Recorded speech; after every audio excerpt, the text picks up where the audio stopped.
I'm going to tell you the story of the Little Match Girl. It was a dreadfully cold day. It was snowing fast and it was almost dark as evening came on, the last evening of the year. In the cold and darkness there went along the street a poor girl, bareheaded and with naked feet. When she left home she had slippers on, it is true, but they were too large for her feet, slippers that her mother had used until then. And the poor little girl lost them running across the street, and two carriages were passing terribly fast. When she looked for them, one was not to be found, and a boy seized the other and ran away with it, saying he would use it one day for a cradle when he had children of his own. So the little girl went with her bare feet that were red and blue with cold, and the old apron that she wore were bundles of matches. She carried a bundle also in her hand. No one had bought so much as a bunch all the long day, and no one gave her a penny. Poor little girl, shivering with cold and hunger, she crept perfectly along in perfect picture of misery. The snowflake fell on her cheek and on her long hair, which hung in pretty curls across her throat. But she thought not of her beauty nor of the cold. Lights gleamed in every window, and there came her savory smell of roast goose, for it was New Year's, and it was all she thought of.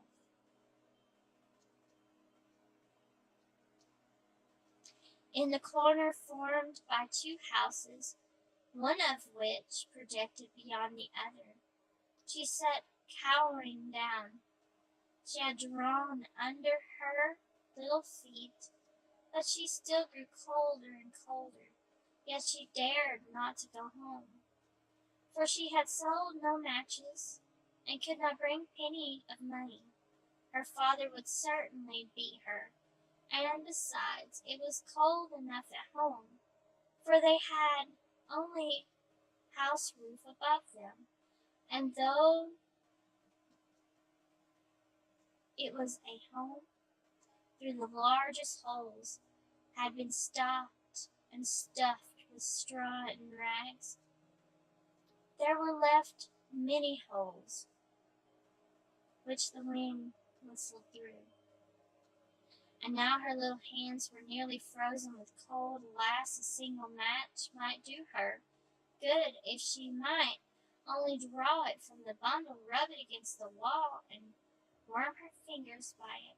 So at last she drew one out. How it blazed and burned!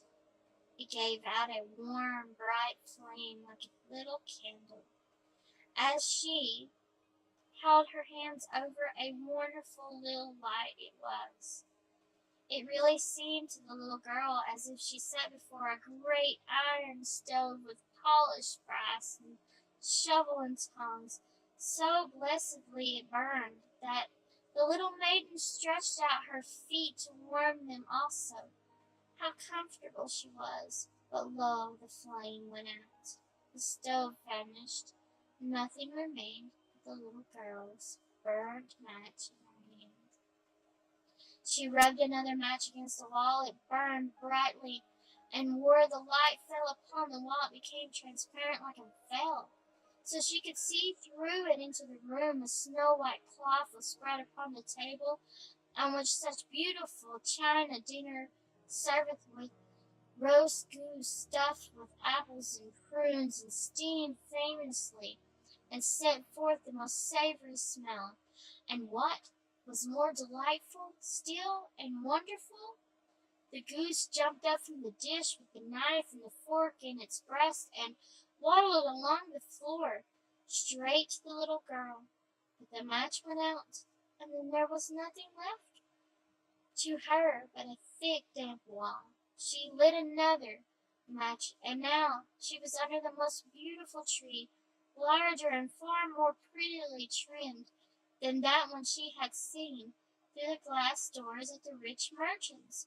Hundreds of wax tapers were burning on the branches, and gay figures such as had seen in the shop's window looked down upon her.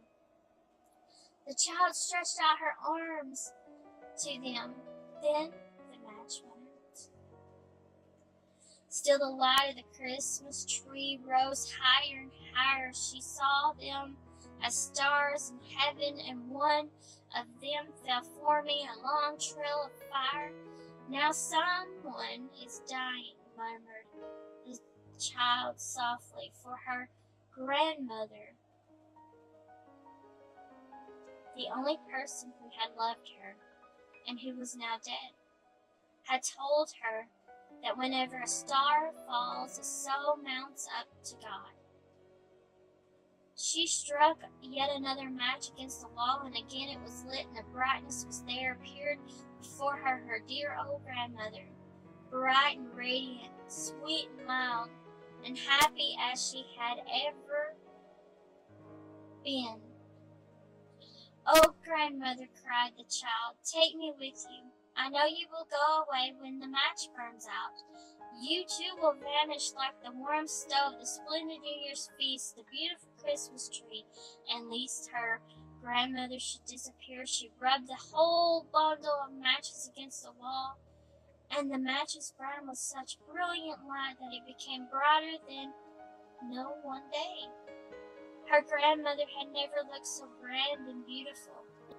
She took the little girl in her arms, and both flew together joyously and gloriously, mounting higher and higher, far above the earth. And for them there was neither hunger, never cold, nor care. They were with God. But in the corner at the dawn of the day sat the girl, leaning against the wall with red cheeks and smiling mouth, frozen to death on the lasting evening of the old year, stiff and cold as she sat with the matches, one bundle of which was burned. She wanted to warm herself, poor little thing. People said no one imagined what sweet visions she had, or how glorious she had gone with her grandmother to enter upon the joys of a new year. It's something to think of when you see people sitting along the streets. You never know their struggles, and you never know what they're facing in life.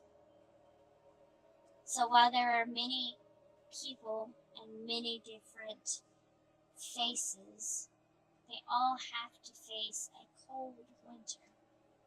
Sometimes it's nice to give and care and love, than it is to turn a cheek and pretend like you didn't see the struggling family, or see the man freezing to death on the sidewalk, or the child begging for some warmth, trying to sell anything to get a little money. Sometimes the best blessings in life is the things that you do for others. Merry Christmas, everyone. Stay warm, and Happy New Year.